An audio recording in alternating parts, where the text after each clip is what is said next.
नमस्कार. आमच्या यूट्यूब चॅनलमध्ये आपलं सहर्ष स्वागत. आज आपला विषय आहे कालसर्पयोगांचे प्रकार. त्यामध्ये आपण यापूर्वी बघितलं कालसर्पयोग म्हणजे काय किंवा हे गूढ काय आहे. त्यातला पहिला प्रकार आपण बघितला होता अनंत नामक कालसर्पयोग. एकूण 12 प्रकार आहेत, त्यातला हा आज दुसरा प्रकार बघणार आहोत. कुलीन कालसर्पयोग म्हणजे काय. आता कुलीन हा शब्द जो आहे तो कुळ या शब्दाशी संबंधित आहे. हा कुलीन कालसर्पयोग म्हणजे काय तर आपण बघत आहोत की राहू या शब्दाभोवती हे सगळं वलय फिरत आहे. आणि राहू हा मानलेला जरी असला तरी तो आहे. काही गोष्टी मानलेल्या असतात त्याच आपण स्वीकारतो आयुष्यामध्ये. आणि मग आपल्या लक्षात येतं की आपल्याला त्या मानायच्या का नाही असं प्रत्येक वेळी सारखं येतं. पण मानायचा का तर त्याची कारणं आहेत. आपण एखादी गोष्ट मांडलीच नाही तर आपण जगणार नाही. रेल्वेत बसलो, ड्रायव्हर चांगला आहे का, प्यालेलं नाही ना, लायसन आहे काय, माहिती आहे काय, माहीत नाही. आपण मानलेला आहे की छान आहे, तो मला व्यवस्थित पुढं नेणार आहे. एखाद्या मुलीशी लग्न केलं, ही बाई माझ्या आयुष्यामध्येच मला सहवास देऊन माझं आयुष्य सुंदर करणार आहे असं मानलंय. तिच्या आधारावर तुम्ही घरदार सगळं सोडून पैसा अडका जाताय, मानलंय. असं होईलच याची गॅरंटी नाही. श्रद्धा ठेवा तर ती टिकेल, नाहीतर नाही. देवळात जाता, ही दगडाची मूर्ती, अरे ही काय मला देणार आहे असं म्हणलात तर काहीच मिळणार नाही. माना, हे मला छान करणार आहे, मला चांगली बुद्धी देणार आहे आणि माझं आयुष्याचं कल्याण करणार आहे असं माना. मग तुम्हाला ह्या गोष्टी मिळतील. मग काही गोष्टी मानल्याच नाहीत. मुलाला शाळेत घालताना शाळेतले शिक्षक तेच राहतील, टिकतील, शिकवतील. श्रद्धा आहे माहीत नाही. ही शाळा चांगली आहे असं कोणतरी म्हणलं म्हणून मी मुलांना शाळेत घातलं. आहा, श्रद्धा आहे म्हणून ते मूल त्या शाळेत घातलं. बघायला जात नाही वर्गात काय शिकवलं आहे म्हणून. तसंच इथं आहे. ह्या गोष्टीची श्रद्धा आहे तोपर्यंत तुम्हाला त्याचं फळ मिळेल. श्रद्धा नसेल फळ मिळणार नाही, 100%. बघा आता हा कुलीन कालसर्पयोग हा कसा आहे, हा राहूवरती अवलंबून आहे. त्यामुळं राहू कुठे आहे त्याच्या भोवती आहे. राहू हा जो नवग्रहामध्ये मांडला जातो त्याची आधी आणि प्रत्यादी देवता, आधी देवता काल आणि प्रत्यादी देवता सर्प, म्हणजे उजवी आणि डावी बाजू, बस. बाकी वेगळा शब्द नाही. एक काल आणि एक सर्प. आपलं पूर्ण आयुष्य जे आहे ते पुढं काळाच्या अधीन आहे. 2 मिनिटानंतर काय होईल माहिती नाही असा आपला काळ आहे. आणि सर्प म्हणजे कुठेही हा माणूस आपल्याला दंश करू शकतो आणि आपलं आयुष्य एका क्षणात संपवू शकतो. अशी ह्या काळाचा महिमा असल्यामुळे काळ आणि सर्प हे दोन्ही एकत्र आहेत. मग ते कुठल्या रूपाने भेटतील माहीत नाही. ते माणसाच्या रूपाने भेटतील, स्त्रीच्या रूपाने भेटतील, राक्षसाच्या रूपाने भेटतील, दरोडेखोराच्या रूपाने भेटतील, शिक्षकातल्या शाळेच्या रूपाने भेटतील, आईवडिलांच्या रूपाने भेटतील. पोटात गर्भ मारणारे सगळे कोण आहेत हे सगळे सर्प. हा कुठला आहे काळ. हे चांगले उत्तम नामवंत म्हणणारे डॉक्टर त्याच्यामध्ये सहभागी आहेत. हात लगडे तांबडे करून सुद्धा सगळे पुन्हा छान मी समाजसेवा करतो म्हणणारे. आई साक्षात त्यात आहेच की, वडील साक्षात त्यात आहेच, आजी मला मुलगी नको म्हणणारी, स्वतः मुलगी असणारी आजी त्यात आहे. हे कोण आहे सगळे. हे सगळे सर्पच आहेत आपल्या समोर उभे असलेले. फक्त आपल्याला चावत नाहीत ना, आपल्याला त्यांचे चेहरे मुकुटे वेगळे वाटतात. हे सगळे सर्प आहेत. त्यामुळे कालसर्पयोग हा आहे का नाही तपासायचा असेल तर एकदा चला माझ्याबरोबर, तुम्हाला दाखवतो मी. बघूया आपण हा राहू कुठं आहे. ह्या कुंडलीमध्ये तुमच्या हे प्रथम स्थान, हे द्वितीय स्थान, याला धनस्थान असं म्हणतात. ह्या धनस्थान म्हणजे हे 2 आकडा दाखवला, ह्या स्थानात राहू असतो तेव्हा 180 अंशावर केतू असतो. 1 2 3 4 5 6 7 8 बरोबर इथं केतू असेल तर या प्रकारची कुंडली राहू इथं आणि केतू इथं असेल आणि बाकी सगळे ग्रह या बाजूला असतील आणि या सगळ्या प्रकारामध्ये एखाद दुसरा ग्रह असू शकेल. तर अशा प्रकारच्या कुंडलीला आपण कुलीन कालसर्पयोग असं म्हणतो. मग आता ह्या कालसर्पयोगामध्ये होतं काय, ह्या राहूपासून मोजत असताना आपण 1 2 3 4 5 ह्या घरामधले जे काही घरं आहेत इथपर्यंत, बरं का, सगळे इथपर्यंत ह्यांची जी काही फळं आहेत ना ती मला उत्तम मिळतात, चांगली मिळतात, छान मिळतात. त्यासाठी सुद्धा माझं कर्म कसं आहे, माझे रास कुठले आहे, माझं नक्षत्र कुठलं आहे, माझं कर्म कुठलं आहे, माझा योग कुठला आहे, त्यानंतर मी कुठल्या तिथीवर जन्मलेलो आहे, माझ्या पत्रिकेतला आता गुरु कुठला चालू आहे आणि महादशा कुठली चालू आहे, ह्याही गोष्टी आहेतच. त्याही गोष्टी पाहायला पाहिजेत. म्हणून यामध्ये मला ह्याची फळं मिळणार आहेत आणि याची फळं मला मिळणार नाहीत किंवा फार उशिरा, म्हणजे माझी पेशन्स संपल्यावर मिळणार आहेत असं जेव्हा असतं तेव्हा आपण स्वतःला समजून घ्यायला शिका की मला ही फळं मिळणार आहेत आणि ही मिळणार नाहीत. ओके, मी त्यासाठी फार त्रास करून, स्वतःला त्रागा करून, माझ्या सगळ्या लोकांना त्रास करून देणार नाही देणार मी. मला जी मिळणार आहेत त्याचं मी सोनं करेन आणि जी फळं मला मिळणार नाहीत त्यासाठी मी प्रार्थना करेन. जेव्हा मिळतील तेव्हा मिळतील, मी तरीसुद्धा आनंदी राहायचा प्रयत्न करेन. असं जेव्हा असेल तेव्हा तुमच्या आयुष्यामध्ये हा कालसर्पयोग तुम्हाला शाप नाही तर वरदान ठरू शकेल जगायला. म्हणून ह्या गोष्टी समजून घ्या. म्हणून केवळ तुमच्यासाठी हा प्रयोग चालू आहे. बघूया आता हा राहू काय करतोय. हा राहू जर धनस्थानात असेल तर त्याच्या 1 2 3 4 5 6 7 इथपर्यंतची सगळी फळं आपल्याला मिळणार आहोत. मग फळं मिळणार नाहीत म्हणजे कुठली, तर 9 10 11 12 1 ह्या गोष्टींची, 9 10 11 12 1 ह्या गोष्टींची फळं मिळणार नाहीत. मग त्या प्रकारांमध्ये त्या घरामध्ये कोणते ग्रह आहेत आणि ते ग्रह आपल्याला काय देणार होते ते पलीकडे दिसतं तुम्हाला. त्याच्यावरून ठरेल की मला काय मिळणार आहे आणि काय नाही. बघूया आता ह्या कुलीन कालसर्पामध्ये काय होतं. या व्यक्तीच्या जीवनामध्ये धनसंपत्तीवरून आयुष्यात तीव्र संघर्ष होतो. राहू धनस्थानात आला, धनसंपत्तीवरून तीव्र संघर्ष होतो. वडिलांनी भरपूर मिळवून ठेवलं असतं. खरं तर मुलांना पुढच्या अजून 2 पिढ्या काही न करता शांतपणे नुसतं ते खात बसलं तरी चालतं. तरी सुद्धा आपली मानसिक प्रवृत्ती इतकी वाईट आहे, आपण त्यासाठी भांडतो. सख्खे भाऊ किती लोकांच्या घरामध्ये वडिलांच्या प्रॉपर्टीसाठी एवढ्या तुकड्यासाठी कोर्टामध्ये खेटे घालायचे आणि त्या वकिलांचे संसार चालवायचे. हे ज्यांच्या नशिबी आहे त्या सगळ्यांच्या पत्रिकेमध्ये कुलीन कालसर्पयोग असेल. आपल्यावर इतका मोठा खर्च केला आहे, आता भाऊ सुखानं नांदतायत तरीसुद्धा त्यांच्या प्रॉपर्टीतला अजूनही मला हिस्सा पाहिजे म्हणून भांडणाऱ्या बहिणी कमी आहेत. हां, एखादीचं खरोखरच परिस्थिती अवघड आहे तर भावानी त्यांना मदत करावी. पण जळता जळत न एवढं असताना सुद्धा मागणाऱ्या हा कायदाशीनीच, दुसरा चांगला शब्द नाही. ह्या सर्पाच्या रूपानं त्यांच्या समोर उभे राहिलेले आहेत. आता तुला काही कमी आहे का? नाही. तरी सुद्धा मला तुला छळायचं आहे म्हणून त्या छळायसाठी ते आलेले असतात. असं असेल तर नेमकं आपण आपले नातेसंबंध बघत असताना आपले कोण हे म्हणायला चुकलो की काय असं वाटतं आणि मग पश्चाताप होतो आणि मनोविकृत व्हायला सुरुवात होते. म्हणून कालसर्पयोग आपल्या पत्रिकेत आहे का बघायला हवा. म्हणून आता इथं आपण बघूया की काय काय मिळणार आहे आणि काय काय नाही. त्यामध्ये अनावश्यक खर्च अफाट होतो. कोर्ट कचेऱ्या भांडणं ह्या सगळ्यासाठी ह्यामुळे अपयश पाठ सोडत नाही. व्यक्ती प्रचंड प्रयत्न करते पण अपयश तिचं पाठ सोडत नाही ह्या कुलीन कालसर्पयोगामध्ये. त्यानंतर उत्पन्नाचे मार्ग कमी होतात आणि त्या व्यक्तीचा खर्च वाढत राहतो. का तर दशमस्थान आमचं फुली मारलेलं दाखवत आहे. हे दशमस्थान जे आहे ते आमचं कर्मस्थान आहे. मग आमचं मूळचं कर्म राहतं बाजूला आणि आम्ही बाकीच्या गोष्टी करत राहिलो की आमच्या कर्माकडे दुर्लक्ष झालं की आमच्या उत्पन्नाचे मार्ग कमी होणार. त्यानंतर नोकरी व्यवसायात बदल्या होतात. त्या बदल्यांसाठी परत पैसे मोजावे लागतात. काही कारण नाही, काही कारण नसतं. या जागेवरून या जागेवर बदली होते. साहेबांना जायचं 2 लाख रुपये द्यायचे, बदली रद्द करून आणायची, यायचं पुन्हा नोकरी करायची. 2 लाख रुपये तू त्याला द्यायला ते काय तुझ्या कर्मात होतं का? हो होतं. म्हणजे माझा कुलीन कालसर्पयोग आहे असा जर असेल तर मला विनाकारण जाऊन त्याला पैसे देत बसावं लागतं. आपल्याकडे सगळ्या क्षेत्रामध्ये ह्या देशामध्ये कुठं भ्रष्टाचार नाही अशी परिस्थितीच नाही आहे. आणि आम्ही म्हणतो भारत माझा देश आहे, महान आहे. अजून एकदा तपासायला हवे बरोबर आहे काय? कुठं भ्रष्टाचार नाही अशी स्थिती मला दाखवा आणि ते मिटवायचा, संपवायचा, कमी करायचा कुठल्याही नेत्याचा, संसदेचा, न्यायालयाचा कधीही प्रयत्न दिसत नाही. नुसतं वरवर म्हणायचं कमी झाला पाहिजे, प्रत्यक्षात तो वाढला पाहिजे. अशा जर पद्धतीने आपण जगत असू तर आपण अजून हळूहळू ह्या कलियुगामध्ये चुकीच्या मार्गानं, चुकीच्या पद्धतीनं जगत आहोत 100%. आणि ह्याला दुसरा चांगला मार्ग असणार नाही. आपण संपण्याकडे चाललेलो आहोत, पण आत्ताच नाही, खूप वर्ष आहेत त्याला. त्यामुळं नोकरी व्यवसायात बदल्या, चुका, मानहानी यामुळे मानसिक सौख्य कमी होत राहतं आणि मग आपण अडचणीत येत राहतो. धनप्राप्तीसाठी केलेले प्रयत्न वाया जातात. का तर धनस्थानात राहू आलेला आहे. धनप्राप्तीसाठी केलेले प्रयत्न वाया जातात. म्हणजे काही लोकांना धनप्राप्ती करत असताना चुकीच्या मार्गाने जायची सवय आहे. मग चुकीच्या मार्गाने जर पैसे मिळवायचा आपण प्रयत्न करत असेल अल्पावधीत 6 महिन्यात पैसे दुप्पट कधी झाले होते का? पण गुंतवले, गेले, सगळेच गेले, तेलही गेले आणि तूपही गेले, हाती धोपाटणे आले. म्हणजे काय होतं इथं आम्ही चुकलो का? होय, आम्ही विचार कमी केला, आम्हाला चुकीचं मार्गदर्शन लाभलं. धनप्राप्तीसाठी केलेले सगळे प्रयत्न आमचे वाया जातात. व्यक्ती कुलीन असूनही संपत्तीसाठी झगडावे लागते. मोठमोठे लोक, अरे ज्यांच्या घरामध्ये 200-200 कोटीच्या प्रॉपर्टी आहेत त्या लोकांना आता प्रॉपर्टीची हाव कशाला पाहिजे? न देणाऱ्याला पण हाव आहे आणि घेणाऱ्याला पण हाव आहे.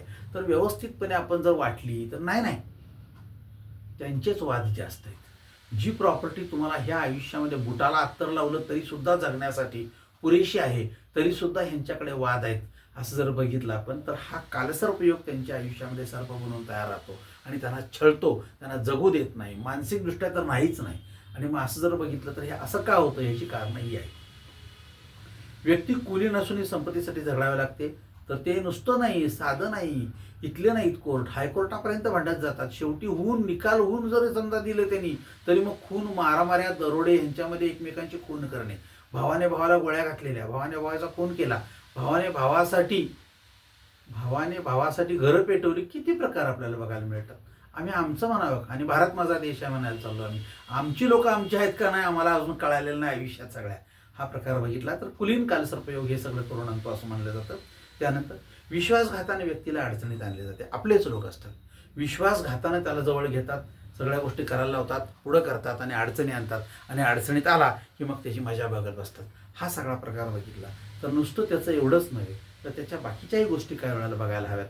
त्याची रास कोणती, त्याचं नक्षत्र कुठलं आहे, त्या नक्षत्राचा स्वामी कोणता आहे, तो कुठे आहे, त्याचा योग कोणता आहे, त्याचं करण कोणतं आहे, तो कोणत्या तिथीवर जन्मलेला आहे, त्याची आत्ता महादशा कोणती चालू आहे, त्याला गुरुबल आहे का नाही, ह्या गोष्टी आपण विचारात घ्यायला पाहिजे. तर मग ह्या गोष्टींचा आपल्याला उलगडा बरोबर होईल. मग आता ह्यात कुठल्या गोष्टी तो कुलीन कालसर्पयोगामध्ये गमावतो, बाकीच्या सगळ्या मिळवतोच, पण गमावतो कुठल्या बघूया. फुल्या मारलेली ठिकाण आहेत त्या गोष्टी तो गमावणार. 9 फुली मारली याचा अर्थ असा की त्याचं भाग्य म्हणजे भाग्योदय होत नाही. भाग्योदय होत नाही म्हणजे भाग्य म्हणजे काय, मग धर्मस्थान, पितृस्थान, वडिलांच्याकडून काय मिळत असेल तर वडीलच नाही म्हणतात तुला पहिल्यांदा. आता पुढं पितृस्थानात आमचं अडचणीत आलं असेल तर अध्यात्मामध्ये हा जातो आणि तिथं बदनामी होते. प्रत्यक्षात अध्यात्म हा प्रकार असतो तो हा दाखवण्यासाठी करत असेल तर हा आध्यात्मिकदृष्ट्या अडचणीत यायला लागतो. त्यानंतर देवधर्म करतो आणि सामाजिक स्थान जे आहे ते मोठे मिळवायचा प्रयत्न करतो तर अपयश येतं. सामाजिक स्थानामध्ये सुद्धा त्याच्या डाग लागतो त्याला कुठला तरी आणि मग तो अडचण यायला लागतो. आपल्या भाग्यस्थानामध्ये आपल्याला मिळणारी कीर्ती ही अडचणीची ठरते. एखादी की माणसाची कीर्ती हाच अडचणीचा भाग ठरतो.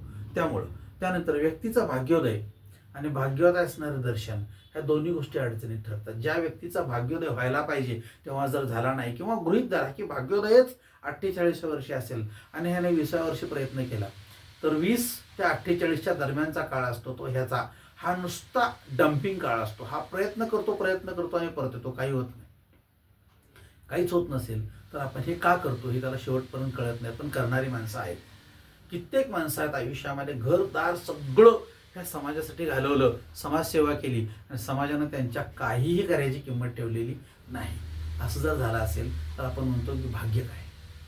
20-20 वर्ष समाजकारणामध्ये राहिलेली माणसं साधं नगरसेवक म्हणून निवडून येण्यासाठी पात्र ठरत नाहीत. पण ज्या माणसानं काहीच केलं नाही त्याला चुकून वेड्यासारखं उभं केलं आणि तो सगळ्यात जास्त मताने आला, असं का होतं तर त्याला भाग्योदय आपण म्हणतो. हाच तो भाग्याचा घटक असतो, हाच तो भाग्याचा घटक. सहज आम्ही शेजारच्याला मुलगी बघायला म्हणून गेलो आणि त्या माणसाचं लग्न जमलं तिथं बघितल्यानंतर, आणि एखादा माणूस 10 वर्ष लग्नासाठी मुलगी बघतोय आणि त्याचं लग्न जमेना, असे पण प्रकार दिसतात. त्यावेळेला आपल्याला भाग्योदय काय असतो हा तिथं समजतो, तोपर्यंत समजत नाही. भाग्योदय ही धुवून बघायची वस्तू नव्हे, ही आपल्या मुठीत आहे, निसर्गानं आपल्या हातात ठेवलेली आहे. निसर्ग दाखवायलाच तयार नाही. या कोणाच्या पेटीमध्ये बंद पेटीत काय ठेवलंय, मतदानासारखी अवस्था आहे, मतमोजणीच होत नाही याची. त्यामुळं आपल्याला फार मोठी अडचण भागावं लागते आणि त्यासाठी शांततेनं, विश्वास ठेवून, शांत डोक्यानं, स्वतःला त्रास न देता, इतरांना त्रास न देता ह्या गोष्टी करायला शिकलो की निश्चितपणे भाग्योदय आपल्याजवळ येतो. वैतागानं त्रास देऊन तुमचे कुठलेही प्रश्न सुटलेले नाहीत आणि सुटणार नाहीत. मग यासाठी आपल्याला बघावं लागेल की माझा इथला भाग काय आहे. 10 तुमचं कर्मस्थान. कर्मस्थान काय सांगतो तुमचं, तुम्ही जे काही कर्म करत आहात त्या कर्मामध्ये तुमचा योग्य योगदान आहे का, योग्य चांगलं कर्म करत आहोत का करायचं म्हणून करत आहोत, आपलं कर्म आपल्याला योग्य वाटतं का, आपण जे कर्म करत आहोत त्यामध्ये दाखवायचं कर्म वेगळं आहे आणि प्रत्यक्षात आपलं जगण्याचं कर्म वेगळं आहे. अशी जर परिस्थिती असेल तर तुमचं कर्म तुम्हाला अडचणीत आणतं. तुम्ही करत असणारा नोकरी व्यवसाय हा प्रामाणिकपणे करत आहात काय, नाही तसं करावंच लागतं. सगळ्या भातात जर आम्ही तांदळात चांगल्या पांढरे खडे कुठनं आले, शेतात तर पांढरे खडे नसतात, कुठनं आले, नाही मी सगळ्यांच्यात खडे टाकतो, हो का. तुझ्या आयुष्यात जेव्हा त्यानं खडा टाकायला सुरुवात केली की नाही, तेव्हा मुतखडा एवढा मोठा मिळेल. लक्षात ठेव, लक्षात नेऊन ठेवा. हा जो प्रकार दिसतो मग तो निघणार पण नाही किडनीतनं. काढून तोडून काढलं तर निघणार नाही. हा जर प्रकार बघितला, लोकांच्यासाठी तुम्ही चांगलं कर्म करत असाल तर तुम्हाला निश्चितपणे भाग्यवान आहे. पण नजर करत नसाल तर दिसणार नाही. सगळा तांदळामध्ये पांढरे खडे मिसळणारा व्यापारी आमचा. परंतु त्याचं कर्म हे जे आहे हे त्याला बरोबर अडचणीत आणतं. आणि मग तो सांगतो, अर माझं कर्म चुकलं. मग कुठं मी पाणपोई तयार करा, लोकांसाठी पाण्याची सोय करा. का रे, आत्ता तुला कशाला वाटलं समाजसेवन लोकांना पाणी पाजावं? हां, निसर्गानं तुला चुकीच्या मार्गाने नेलं नसेल तर तू चुकीचा गेला असता, तुझी चुकीची फळं तुला भोगावीच लागतील. हा जो आहे तो कर्मस्थान. त्यानंतर आपण बघतो की ह्याला कुठला आहे हा प्रकार 11 लाभस्थान. ह्याचे लाभ सगळे जातात. राहूमुळे जातात का? नाही, राहून ते स्थान ब्लॉक केले. लाभ सगळे जातात. म्हणजे काय? विविध प्रकारचे लाभ आणि इच्छा आकांक्षा. आपण एखाद्या गोष्टीची करत असू, माझ्या मुलावर मी एवढा खर्च केला, माझ्या मुलीवर मी एवढा खर्च केला, मुलगा छान शिकावा, मुलगी छान शिकावी, तिचं चांगलं व्हावं, अमकं तमकं. मुलग्यावर प्रचंड खर्च करतो, तो इच्छा चांगला शिकावा, अमकं तमकं, आणि मुलगा त्याच्याकडनं पैसे घेतो आणि शाळेमध्ये ते घालवतो आणि व्यसनाधीन त्याला लागतो. बोला, तुमचा सगळा जो पैसा आहे तो लाभासाठी आपण वापरला. ते लाभ तुम्हाला मिळणार आहेत? नाही, मिळणार नाही. ज्या मुलीसाठी एवढा खर्च केला, छान चांगली स्थळं बघतोय आणि मुलगीने सांगितलं माझं ठरलंय, आता तुमचे लाभ सगळे संपले. तिनं काय कर्म केलंय ते माहीत नाही, पण त्याला तुम्हाला होकार द्यावा लागतो. म्हणजेच काय, तर तुमच्या लाभानं तुम्हाला अडचणीत आणलं. तुम्हाला काहीच चॉईस ठेवलेलं नाही जगायला. अशा परिस्थितीमध्ये आपल्या पत्रिकेमध्ये कदाचित कुलीन कालसर्पयोग असणे शक्यता असते. आणि अशी घरं तुम्हाला प्रचंड दिसतील. कदाचित तुमच्या घरामध्ये सुद्धा या गोष्टी घडलेल्या दिसतील. मग का घडतात याचं आम्ही उत्तर शोधत बसायचं नाही, कारण आम्हाला उत्तर शोधण्यात वेळ घालवण्यात आयुष्य संपलेलं असतं आमचं. आम्हाला उत्तर शोधायचे नाहीत, आम्हाला त्या उत्तरावर सोल्युशन पाहिजे. मी काय करू शकतो, मी कोणत्या प्रकारची उपासना केली की मला त्याच्यामध्ये आनंद मिळेल, तरच मी त्याच्यामध्ये पुढे जाणार आहोत. त्यानंतर आपल्या या 11 लाभानंतर आपण येतो व्ययस्थानामध्ये. हे व्ययस्थान, आता ह्या व्ययस्थानामध्ये कोणता ग्रह आहे त्याच्यामध्ये आहे, कोणता ग्रह आहे? रवी असेल तुमचा खर्च आरोग्यावर होईल. यश चंद्र असेल तर तुमचा खर्च यशच मिळण्यासाठी होईल. यशच मिळत नाही, प्रयत्न करतोय सगळं. मंगळ ऐश्वर्य भोगायचं असेल तर ऐश्वर्यावर खर्च केला काय उपयोग होत नाहीये. बुद्धीवर खर्च केला तर बुद्धी वाया जाते आमची. गुरुवर खर्च केला तर मार्गदर्शन चुकीचं मिळतं. वाणीवर खर्च केला तर आमच्या बोलण्यामुळे सगळे माणसं तुटतात. तिथं कुठला ग्रह आहे? शनी असेल तर आनंद मिळायसाठी सगळे प्रयत्न केले पण आनंदच मिळाला नाही. असं जर झालं असेल तर तुम्हाला ह्या गोष्टींसाठी अडचणी देतात. मग तुमचा व्ययस्थान तुम्हाला काय सांगतं? व्यय म्हणजे खर्च. मग तुमचा खर्च सर्व बाजूने होणारी आपली हानी, नुकसान, नाश, अनावश्यक खर्च वाढत राहतो आपला. आणि मग आपण मोक्षासाठी सगळी धडपड करत राहतो. मोक्ष मिळेल त्याची गॅरंटी नाही. मोक्ष आणि मृत्यू यामध्ये फरक आहे. मोक्ष आणि मृत्यू यामध्ये फरक आहे. मृत्यू म्हणजे काय? श्वास संपले त्यामुळे आलेला मृत्यू. मोक्ष म्हणजे माझ्या सगळ्या इच्छा पूर्ण झाल्या आहेत, मला आता काही गरज नाही कशाची, अशा अवस्थेला तुम्ही येत चाललेला असता आणि तेव्हा आयुष्य संपतं. तेव्हा आपण म्हणतो की मोक्ष मिळाला. मिळतो काय? मिळवायचा प्रयत्न करा. तुम्हाला इच्छा जेवढ्या वाढवाल तेवढ्या त्याला फुलं वाढतील. इच्छेच्या काड्या कुठे टाकाल तेवढे फुलं वाढतील आणि तेवढे गुलाब येतील आणि अजून ते विकून पैसे मिळवावे, अजून काड्या कापाव्या, अजून कुठेतरी डुबवा लावावे, अशी इच्छा होत राहतं. हा सगळा प्रकार मोक्षाच्या विरुद्ध गेलेला आहे.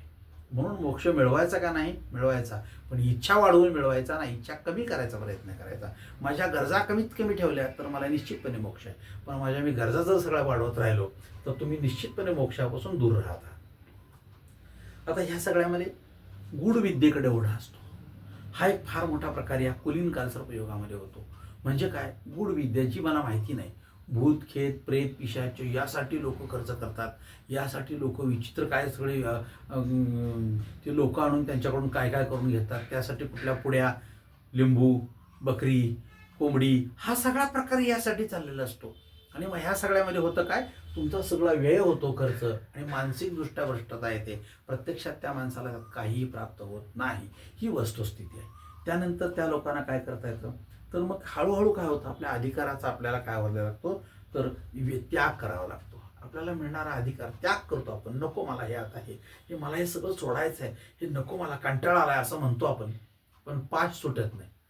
माझी ही शेवटचीच वेळ आहे असं म्हणणारे आपण 100पेक्षा जास्त आमदार बघितले, पण पुढे 20-20 वर्ष अजून ते निवडणुका लढत राहिले. माझी शेवटचीच वेळ आहे. तुझी शेवटची वेळ तो ठरवणार आहे, तू ठरवू नकोस, खोटं बोलू नकोस. तुझा काय माहिती का, तुझी इच्छा तुझी जी आहे का नाही ती फार मोठी आहे. तू लोकांना खोटं बोलतोस, त्याची सुद्धा फळं भोगशील, काळजी करू नकोस. हा जर बघितला तर अधिकाराचा त्याग करायची इच्छा होते. जे माणसं विहारच घेतात, आयुष्यातून विहारच घेणारी माणसं बघितली आपण, संन्याशी आणि ज्याला आपण म्हणतो की विरक्त असलेली माणसं त्या पदावर आहेत, पण मला काही नको, मी फक्त लोकांचं काम करणार, अशी सुद्धा माणसं पाय धुवून पाणी प्यावी इतकी प्रशासनामध्ये मी पाहिलेली आहे. इतकी चांगली माणसं आहेत आहेत माझ्या कर्माला मी न्याय देईन, मी अजून किती लोकांची सेवा करू शकतो, असा एक मोठा वर्ग आज प्रशासनामध्ये आहे. पण नेमकं आपल्या कर्मानुसार आपली त्यांची भेट होत नाही. हा प्रकार फार मोठा आहे. हा प्रकार मला ही फार सुंदर चांगली माणसं भेटायला मिळाली, फार सुंदर. कधीही या लोकांनी काही केलेलं नाही, पण आजही त्यांचं तेज बघा, तुम्हाला तेच बघायला मिळेल. आणि ज्यांचं तेज नसेल त्यांचा प्रकार बघितला तुम्ही तर एवढी पावडर चोपडली तरी अजून ते आपल्याला रंग त्यांचा कुठला ओरिजिनल ते कळते. अशा प्रकारचे लोक आपल्याला बघायला मिळतात. त्यामुळं आपल्याला ही जी विरक्त वृत्ती आहे, संन्यासी वृत्ती आहे माणसाची, ही जगण्याची फार सुंदर दिसायला मिळते. आणि मग ही मोक्षातून त्या माणसाला, काय व्ययातून त्या माणसाला आनंदाकडे नेण्याची ठरते. अशी माणसं आपण बघतो. मग यामध्ये सरकारी दंड, फाळकूड दादा, या लोकांचा त्रास सुरू होतो. फाळकूड दादा तर काय आपले सगळे पाळलेले लोक आहेत समाजामध्ये, ह्यांचा कुणालाही त्रास नाही असा प्रकार नाही, सगळ्यांना यांचा त्रास आहे. आणि ह्यांना कोणी हात लावत नाही, हिंमत नाही कोणाच्या फाळकूड दादाला हात लावायची. हा जर प्रकार बघितला तर हे फाळकूड दादा नेमके जे आहेत, तेव्हा ह्याच्यासाठी आम्ही खर्च करत असतो. आमचं व्ययस्थान काय असलं पाहिजे, खराब. आमच्या व्ययस्थानामध्ये जर समजा व्ययस्थानामध्ये जर आमच्या शनी असेल तर आमचा आनंद सगळा जातो, आणि त्यामुळं आम्हाला या गोष्टी द्याव्या लागतात. मोठ्या मेट्रोपॉलिटन सिटीमध्ये सगळे हप्ते राज्यच सगळे देश हप्त्यावर चालू आहे, सगळीकडे हप्ते द्या, आणि शासन म्हणतो सगळं छान चालू आहे. एकदा तपासायला हवं, एकदा तो खाली येईपर्यंत तुम्हाला ते लक्षात येणार नाही काय चाललंय ते. मग हा जर प्रकार बघितला तर फाळकूड दादांचा त्रास, त्यामुळे येणारं नैराश्य, त्यामुळे आत्मघातकी प्रवृत्ती तयार होते. आणि मग माणसातला माणूस, हा चांगला माणूस हा जनावराकडे जायला लागतो. आणि मग ह्यामध्ये त्याची बदनामी होते. बदनामीमुळे होणारे आर्थिक नुकसान, हा सगळा प्रकार विचारात घेता माणूस नेहमी दोन प्रकारच्या घटकांना मुकतो. ते म्हणजे कुठलं? दोन प्रकारच्या घटकांना मुकतो. चांगल्या गोष्टी नाकारण्यामध्ये आयुष्यात खूप मोठी चूक होते, आणि चुकीच्या गोष्टी स्वीकारण्यात, ज्याला इंग्लिशमध्ये असं म्हटलं जातं, accepting a lot of bad quality and rejecting a lot of good quality. आयुष्यात चांगल्या लोकांना आम्ही लांब ठेवलं आणि नको त्या लोकांना जवळ केलं, माझ्या आयुष्यात सगळ्यात मोठा तोटा तो असतो, आणि त्यामुळं मला सगळ्यात मोठा झटका बसतो. ते कधी शिकणार? कुठल्या वर्षी, कुठल्या आयुष्यामध्ये शिकता येतं? नाही करता येणार. मग तुमचं कर्मच तसलं असेल तर तुम्हाला त्याच प्रकारची माणसं मिळतात, आणि त्यामुळं तुमचा तुमचं कुळ कुठला आहे त्याच्यावरती त्या गोष्टी ठरतात. त्यामुळे कुलीन कालसर्पयोग असेल तर हा राहू आणि इथं असणारा हा केतू, ह्या दोन गोष्टी आहेत. त्यामुळं तुम्हाला तो काय करतो, तर मानसिकदृष्ट्या भ्रष्ट करतो. एक राहू तुमचं बाहुबल कमी करेल, आणि केतू तुमच्या कुळाची उन्नती करण्याच्याऐवजी कुळाचा नामशेष करण्याचा प्रयत्न करेल. आणि हे कुळ नामशेष होण्याला तुमच्यापासून सुरुवात होते आहे. तुमची पुढची पिढी त्याच्यापेक्षा बाद, त्याच्या पुढची पिढी त्याच्यापेक्षा बाद, आणि त्याच्या पुढची पिढी असणारच नाही, अशा स्वरूपाच्या पिढीनं आपण सुरुवात करतो. बघा, आता ज्या घरामध्ये एकच मुलगी किंवा एकच मुलगा आहे, उद्या त्या एकाच मुलीचं लग्न झालं तर तिला मावशी नसणार का असणार? त्या मुलांना मामा नसणार. मुलगा एकुलता एकच धरून आणला, त्याला काका नसणार, आत्या नसणार, कोणच पाश नाही. म्हणजे काय तुम्ही एलियन म्हणून वरनं आलाय का? होय, तशाच अवस्थेमध्ये आपण जगत आहोत. म्हणजे कुळ सगळं आमचं संपत चालू होतं. मी असं जर असेल तर या स्वरूपाचा कुलीन कालसर्पयोग, ह्या केतू आमच्या कुळाची उन्नती करण्याऐवजी आमच्या कुळाचं काय करतोय, नाश करत चाललेला आहे काय? मग तो अष्टमात आलाय असं समजावं. अष्टम स्थान म्हणजे मृत्यूचं स्थान आहे. मग त्या घरामध्ये अशी परिस्थिती काय येते, याची कारणं या स्वरूपाची असू शकतील. प्रयत्न करा की ह्या सगळ्या गोष्टी खऱ्या आहेत का, ह्या सगळ्या गोष्टी आपल्याला लागू होतात का, आपलं काही चुकतं का, आणि आपण या दुरुस्त करण्यासाठी पात्र आहोत का? जर पात्र असू तर आजही तुम्हाला ह्या सगळ्या धार्मिक श्रद्धेमुळं, धर्मशास्त्रामुळं तुम्हाला अजूनही चांगलं होता नाही. जर काय अजूनही आपण बिघडण्यापासून खालच्या पायरीवरून वरच्या पायरीवर यायला प्रयत्न करतो, पण आपला ओढा अजून खालच्या पायरीवर जायचा असतो. परिणामी तो आपल्याला खाली पाण्यातच नेतो आणि बुडवतो. वर यायचं असेल तर तुम्हाला स्वच्छ सुंदर जगता येण्यासाठी एक एक पायरी वर चढायचा प्रयत्न, वर पाहायला हवं. त्यासाठी आपलं पाहायचं लक्षच नसतं, आपलं खाली लक्ष असतं. त्यामुळे प्रयत्न करा. कुलीन स्वरूपाचा कालसर्पयोग खूप लोकांच्या पत्रिकेमध्ये आहे, आणि यासाठीचे अनेक मार्ग कालसर्प योग शांती, त्याचा जप आहे, त्यानंतर त्यासाठी आपण काय करायला पाहिजे या स्वरूपाच्या धार्मिक प्रवृत्ती आपल्याकडे दिलेल्या आहेत. कुठलं वाचायला हवं, मी माझ्यात काय बदल करायला हवा, नुसती शांती करून आणि जप करून हा प्रकार चालणार नाही, मी माझ्यात काय बदल करायला हवा, ह्या गोष्टी जर आपण केल्या तर निश्चितपणे तुम्हाला योग्य मार्गदर्शन मिळेल. गरज पडली तर आम्हाला आपण फोन करू शकता. आमचा नंबर आहे 99-218-10-380 या स्वरूपाचा. त्यासाठी लागल्या शांती वगैरे तर करून देण्याची सुद्धा व्यवस्था आमच्याकडे उपलब्ध असेल, परंतु ते छान करा आणि छान फळ मिळवा. यासाठी जर आपण पुढे गेला तर निश्चितपणे आपलं उरलेलं आयुष्य, कालपर्यंतचं आयुष्य होतं ते आपण मागे टाकलं, उरलेलं आयुष्य सुंदर आनंदी आणि मस्त जगायचं असेल तर आपल्याला स्वतःच्या आयुष्यामध्ये आनंद निर्माण करता आला पाहिजे. जर तो करू शकलो नाही तर पुढचा काळ हा निराशामध्ये घालवायचा असेल तर आपण जिवंत प्रेत म्हणून जगणार आहोत का छान देव म्हणून जगणार आहोत, हा आपला विषय आहे. आपण ठरवायचं आहे आपल्याला काय बघायचं आहे, आपल्याला काय जगायचं आहे. त्यामुळे तुम्ही निश्चितपणे चांगला विचार करून छान जगाल. यासाठी गरज लागली तर आमची मदत घ्याल. व्हिडिओ तुम्हाला आवडला लाईक करा, शेअर करा, सबस्क्राईब करा. या स्वरूपाचाच अजून कुठला राहू प्रकार कुठं असेल त्यासाठीचा 3रा, 4था, 5वा असे 12 व्हिडिओ आहेत. 12च्या 12 कालसर्पयोगाचं स्पष्टीकरण देणार आहे. ते बघायचे असतील तर यानंतरचा व्हिडिओ आपल्यापर्यंत पोहोचेल. त्यासाठी सबस्क्राईब करा. थांबूया या पुढच्या व्हिडिओसाठी. निश्चित भेटूया आपण पुढच्या व्हिडिओमध्ये.